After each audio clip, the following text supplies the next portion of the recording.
Você chegou a fazer períodos de jejum? Existe um jejum específico, ideal para cada situação?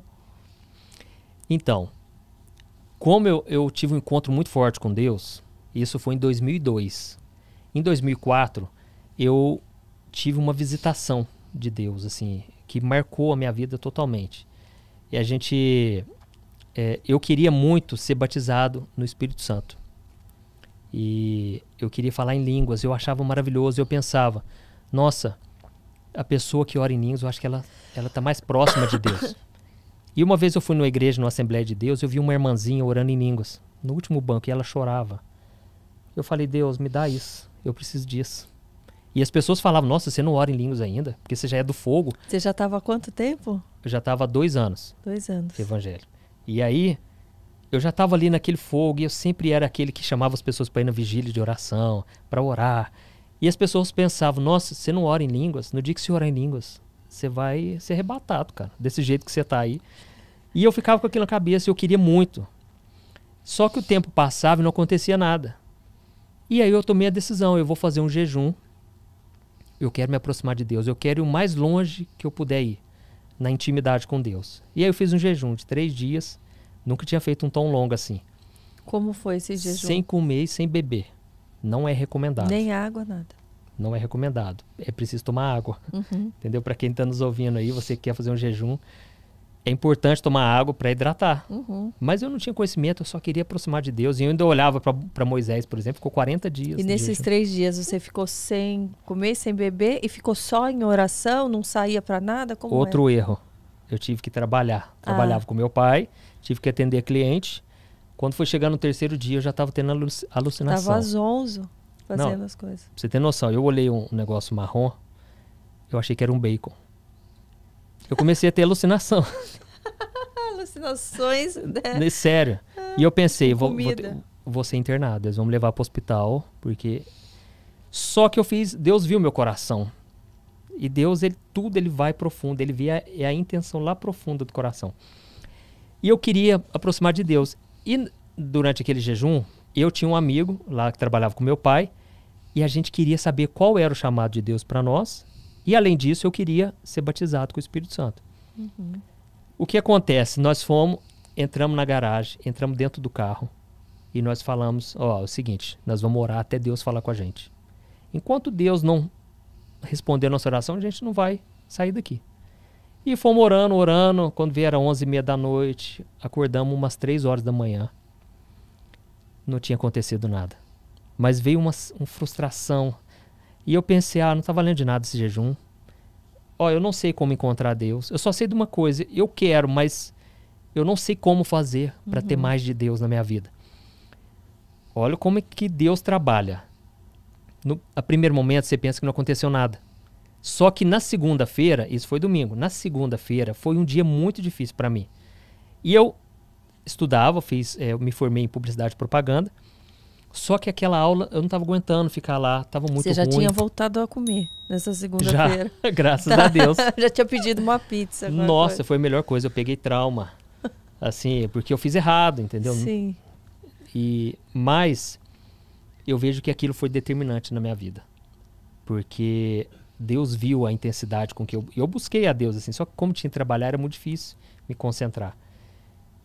Olha como que são as coisas. Na segunda-feira à noite, foi um dia muito difícil. E eu estava muito frustrado, porque eu pensava, eu não consigo ser que nem esses assembleanos.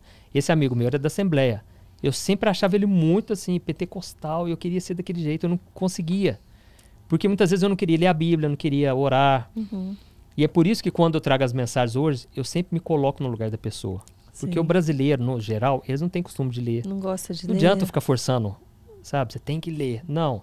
Você tem que ter um contato com a palavra de Deus todo dia. Seja ouvindo, porque a fé vem por ouvir. Uhum. Se você puder ler, muito bom também. Mas você tem que meditar com a palavra.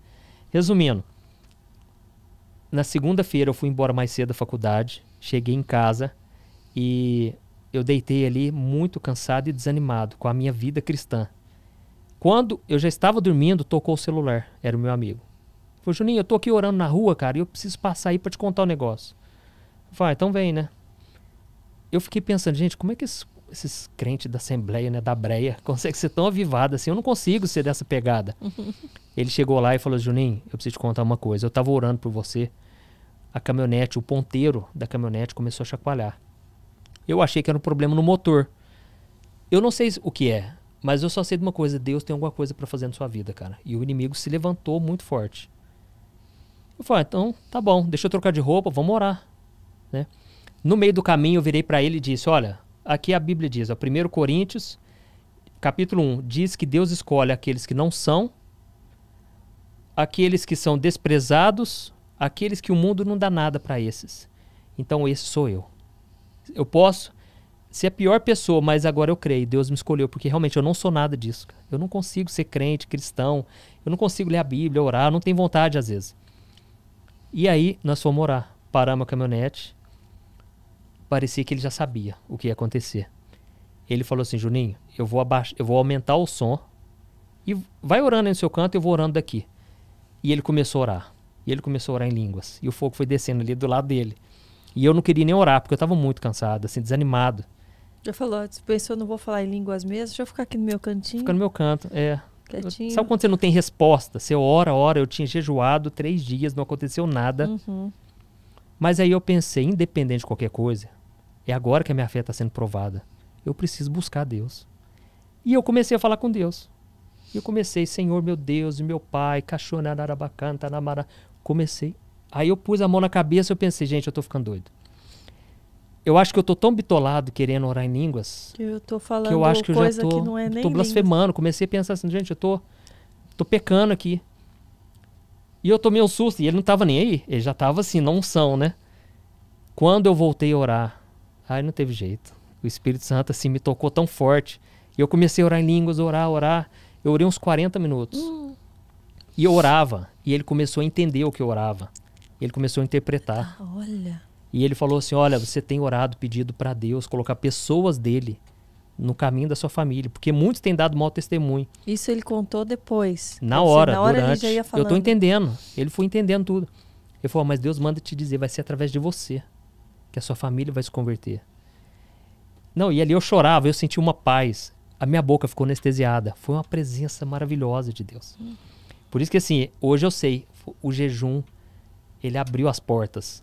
Só que eu não via primeiro momento. Foi depois. Foi depois. Chegou no dia seguinte, eu não acreditava. Eu parecia que estava nas nuvens, porque eu senti um amor tão grande de Deus, uma força espiritual. Uma confirmação de que sua busca estava certa, né? Não, que você foi um oásis, né, no meio do deserto, assim, foi um manancial. Foi um refrigério, porque há 5 minutos antes eu estava frio espiritualmente, achando que Deus não me ouvia, que nada acontecia comigo. De repente o Espírito Santo me encheu e não era de mim. Veio palavras e fui falando. Nós fomos, pra você ter noção, nós saímos de lá, fomos comer o lanche. Fomos comer um cachorro-quente. Eu olhava pro moço fazendo aquele cachorro-quente. Eu senti um amor tão grande por ele. Falei, moço, deixa eu falar de Deus pra você. Eu não estava suportando mais, aguentando aquele amor. Olha como que Deus faz. Passou um dia, passou o segundo dia, passou uns 3 dias. E aí aí eu voltei para minha cidade, eu estava morando em Franca, São Paulo. Voltei para Paraíso, a minha cidade natal. Os meus amigos me chamaram para ir no congresso do Diante do Trono, lá em Ribeirão Preto. E eu fui nesse congresso. Mas eu fui assim, porque eu estava cansado, era uma luta. Ao mesmo tempo, eu não acreditava que Deus tinha respondido minha oração. Ao mesmo tempo, uma luta que eu estava num cansaço muito grande. Eu falei, então vamos. Fomos. Na hora que nós entramos no carro, todo mundo, a gente estava umas 5 pessoas. Gente, vamos fazer uma oração para Deus falar com a gente nesse congresso? Eu falei, então vamos. Todo mundo começou a orar, mas eu pensei, eu vou deixar eles orar por mim. Eu que estou precisando de oração. Na hora que eu comecei a orar, o Espírito Santo me encheu de novo. Mas foi a sensação assim, ó, eu estava no céu. E eu orava em línguas, a sensação que dava é que eu orava em japonês, em alemão. Fui orando nas línguas que eu não conhecia, uma coisa maravilhosa. Uma visitação do Espírito Santo, assim, maravilhosa. As pessoas dentro do carro ficaram assustadas, porque eu nunca tinha orado. Eu nem tinha contado para eles que eu tinha sido batizado há 2 dias atrás, 3 dias. Só sei que eu cheguei lá em Ribeirão Preto, era 1 hora de viagem. Eu não parava de orar. Eu desci do carro, eu não tinha força. Eles tiveram que me levar, me seguraram, porque eu estava embriagado do Espírito Santo. Eu nunca tinha tido aquela experiência e me vi um medo ao mesmo tempo. Tipo assim, gente, o que vai acontecer comigo? Eu não quero parar de orar em línguas. O que Deus está preparando? Eu não sabia, era coisa muito grande. Quando nós chegamos lá, a Ludmila Ferber estava ministrando. Ali Deus já começou a falar comigo. Foi um mover de Deus naquele congresso. E nós ficamos na casa de uma irmãzinha, que era a doméstica lá da casa, do apartamento. Eu já tinha visto ela no congresso e eu pensei, gente, essa mulher é de Deus. Nossa, que mulher diferente, assim, na oração, profeta. E a gente saiu para jantar naquela noite e ela contando que ela tinha visto o anjo. Deus várias vezes mostrou anjos para ela. E eu pensava, gente, quem me dera ter uma vida espiritual assim, desse jeito. E eu grudei nessa mulher, fiquei muito amigo dela. E nós fomos para cá, lá pro apartamento. E ela foi junto. E tivemos uma noite maravilhosa de oração. A gente não queria nem conversar um com o outro para não perder aquela essência, aquela presença de Deus. No dia seguinte, eu não sabia, mas a minha vida ia mudar para sempre. Por quê? Apesar de tudo que Deus já tinha feito, eu queria saber o que Ele tinha para mim. O chamado que Ele tinha para mim. E eu falei com esse amigo meu, falei, cara, hoje Deus vai falar comigo. Eu quero saber o que Ele tem para mim. Porque na minha cabeça eu achava que eu seria ministro de louvor. Como eu tinha banda, Sim. e o pessoal me pôs para cantar na igreja, eu ministrava, eu achava que era isso.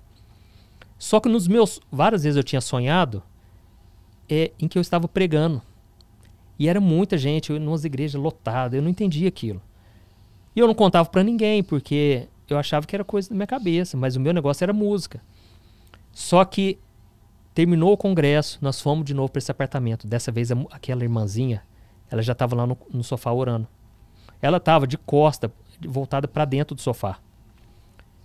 E ela orava em línguas de um jeito que eu pensava, gente, como é que existe pessoas desse jeito na Terra? Pessoas que são tão de Deus assim. E eu fiquei olhando ela e todo mundo lá rindo e curtindo. A gente foi fazer uma pizza, né? Tinha 8 pessoas na casa. Quando vê, essa mulher começa a falar com a autoridade. Ela estava até então orando em línguas sozinha. De repente, ela falou assim, eis que trago 8 anjos nesse lugar. Na hora, eu falei, gente, vem cá. Cadê esses anjos? Vem Quem cá, mais tá vendo? Vem cá que Deus está aqui. O pessoal parou o que estava fazendo. Eu contei, tinha 8 pessoas. E aí Deus começou a falar com cada um ali. De forma íntima. Eu só vi as pessoas chorando ali e dobrando ali o joelho e chorando. Eu fiquei no meu canto, porque eu pensei, eu não posso pedir mais nada para Deus. O que Deus já fez comigo. Deus me batizou no Espírito Santo há 3 dias atrás. Quem sou eu para pedir alguma coisa para Deus? E fiquei no meu canto. Eu só vi o povo chorando e Deus falando assim, ó. Mas foi uma coisa única, porque a Bíblia diz, Deus diz, né, que a intimidade dele é para aqueles que o temem. Não é para qualquer um. Deus não se revela para qualquer pessoa, porque Deus é santo. Ele não lança pérola aos porcos, sabe? Pessoas que não querem compromisso. E quem estava ali era gente que queria mesmo a glória de Deus. Quando terminou todo mundo ali, eu pensei, agora acabou, né? Eu não quero nem tocar nesse assunto, porque eu não quero mais nada. Chega, Deus já fez muito. Eu não sou digno.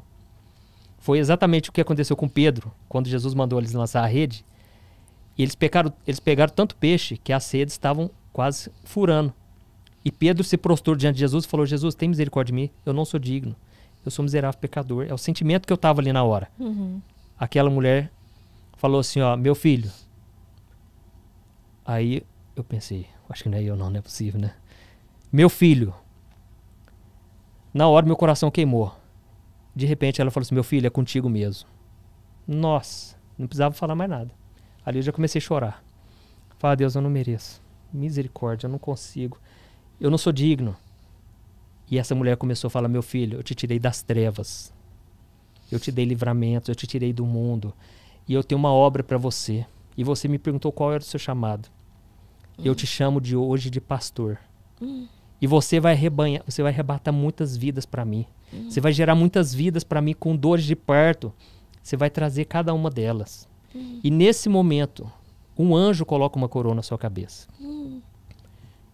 Eu já tinha visto algumas coisas, mas o que eu vi naquela hora é algo que você não pode nem contar para qualquer pessoa, porque a pessoa não acredita. Mas eu vi um anjo prateado na minha frente e ele tinha o rosto mais lindo de todos. Parecia um manequim de roupa, assim, sabe? Não tinha cabelo. um nariz perfeito, uma boca muito grande, os olhos grandes. Ele olhava para mim e mexia a cabeça e ele estava rindo, só que eu olhava na boca dele, estava séria. Era a glória de Deus, era tão forte. E ele colocou essa coroa e eu não... Aí quando eu olhei para cima, assim, eu olhei para a mulher, eu já não vi mais ele. E essa mulher começou a falar comigo, Deus começou a falar comigo, na intimidade, assim. E ele falou assim, olha, se prepare, porque a batalha vai ser grande. Mas eu vou estar contigo no fogo, você vai passar pela água, nada vai acontecer. E no tempo certo vai se cumprir. Olha, eu dormi naquela noite, eu sonhei que eu estava orando em línguas. Foi uma coisa tão tremenda, só para você ter noção. Depois daquilo eu fui dormir. As irmãs que continuaram orando, elas me disseram duas coisas no dia seguinte. Elas disseram que lá tinha um passarinho, ela é de pilha. Você puxava a cordinha, o passarinho cantava. Elas falaram, olha, de forma misteriosa, sobrenatural, esse passarinho cantou a noite inteira. Ninguém colocou a mão nele. Elas estavam orando, tinha um cachorrinho, sabe aquele cachorrinho que mexe a cabecinha? Sim, sim. Que tem aquela molinha. O inimigo se levantou tanto, a cabeça dele ficou desse tamanho. Nós jogamos ele no chão, começamos a repreender. Foi um mover, não dá para contar para todo mundo. Mas foi tremendo. Eu fui embora daquele lugar e eu pensei, eu não posso perder o meu foco. Eu nunca posso me desviar. Eu nunca posso falhar com Deus, porque o que ele fez comigo ontem à noite. Aí eu voltei para minha casa, voltei para a rotina, e eu percebi que ninguém estava nessa vibe, né? Sim. Nessa visão. E aí eu cheguei na igreja. E já tinha rolado o assunto no meio evangélico, lá na nossa cidade. Uhum. Quando chegou domingo à noite, o pastor já falou assim, olha, daqui a pouco eu vou chamar vocês. E, Juninho, eu quero que você conte o que você viu lá. Ai, ai. Eu entrei pra dentro e eu falei, Deus, eu não posso. O que vai acontecer? O pessoal não vai acreditar no que eu vou falar. Eu falo ou não falo. Só sei que eu comecei a orar em línguas. E aí aquela línguas me tranquilizou, me senti totalmente equilibrado. Fui lá e contei. Quando eu contei, pessoas que eram totalmente assim, frias, nunca tinham demonstrado nada, começaram a pedir oração. Deus batizou pessoas no Espírito Santo ali na reunião lá. Depois a gente foi orar lá no fundo, quem queria, sabe? Mas eu tomei um choque muito grande, porque o ano seguinte foi o ano mais difícil da minha vida. Foi uma luta terrível.